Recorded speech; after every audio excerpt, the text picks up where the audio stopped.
Over the years, our report has assisted governments in this area, especially in the upstream petroleum sector. The fora we've been having has gone a long way to guide governments in how petroleum revenue will be utilized. And that is what we've been doing over the years. Your Excellency, we have observed just some few months ago about some developments in the sector on the utilization of the revenue. And precisely that has to do with the amendment of the PRMA. And we commend you for the amendment in the sense that the annual budget funding amount, which basically should support government budgets, the amendment seeks to ensure that this fund is used mainly for infrastructure projects. And that is very commendable. And we at PIAC sees that as a good initiative. But we have some proposals.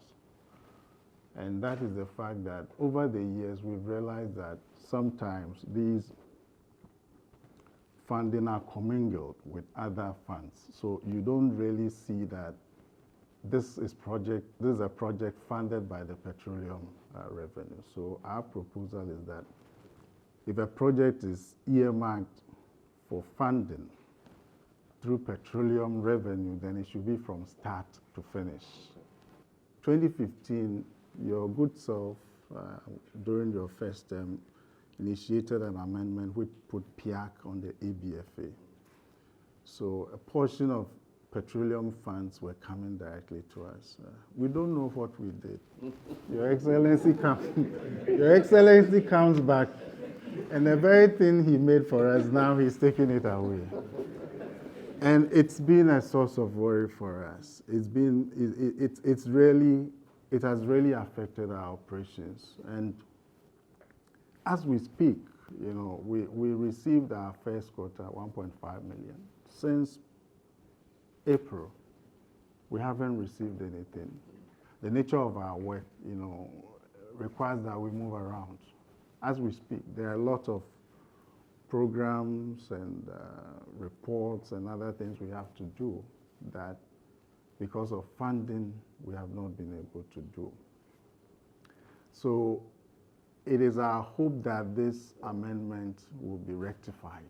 Apart from our problems, our own problems, we also saw some decline in petroleum production. In fact, we realized that since 2019, there has been a constant decline. We had 71 million barrels in 2019. Last year, it was 43 million barrels. So we had a workshop and some issues were identified. I remember we submitted a communique to your predecessor, but the issues are still relevant for us. And we commend your government. I mean, since you took over, we've seen some improvement in the upstream sector. I mean, the resolution of the conflict between Springfield and Eni, exactly, and then the bringing on board resumption of work in the two wells. I mean, so that is commendable, and we hope that things will improve. I appreciate the opportunity to meet with this all-important committee. It's held as a model for other countries that are following in our footsteps since we discovered oil and gas in commercial quantities. And so our model of PRMA with the Public Interest Accountability Committee are, models that other countries are looking to emulate. We met the sector in quite deep crisis. Yeah, there was disillusionment amongst all the investors in the sector.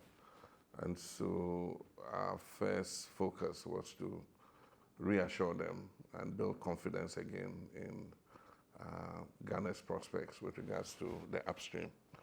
And so I held several meetings with all the players, and they identified what the issues had been, and we've sat and resolved as many of them as we can.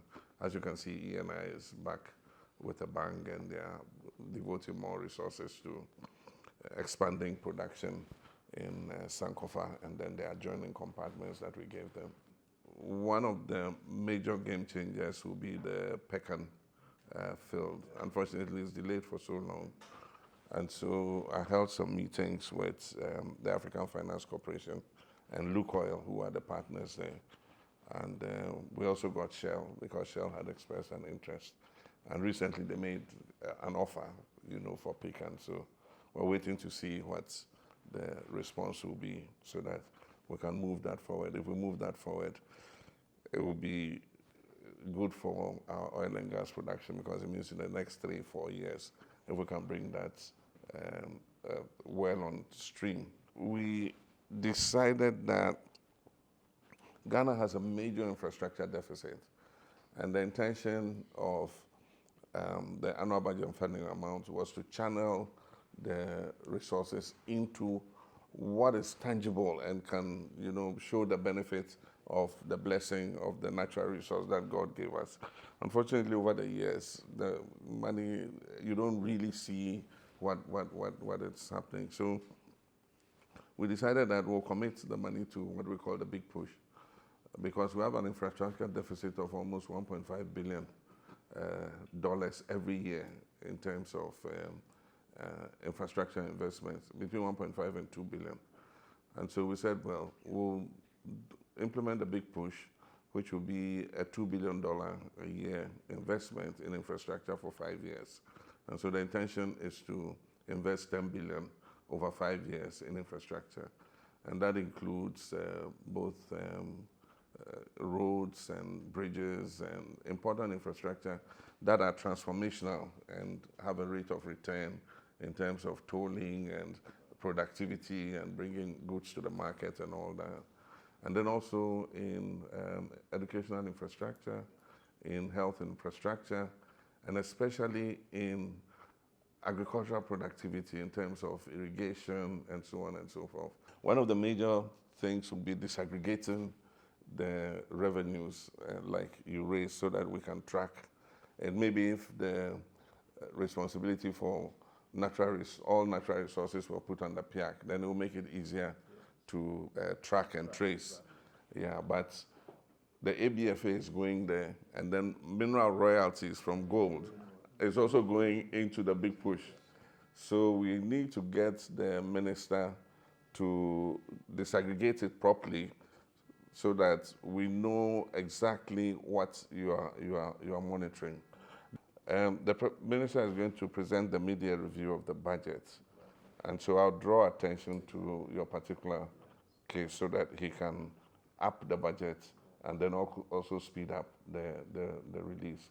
But all in all, we appreciate the work you do, and we're committed to it because it fits into the reset agenda that we've been pursuing, that there must be increased transparency. We must fight against corruption so that we're able to save resources and put them in the areas that will transform the lives of our people and create opportunities for our young people who are coming up.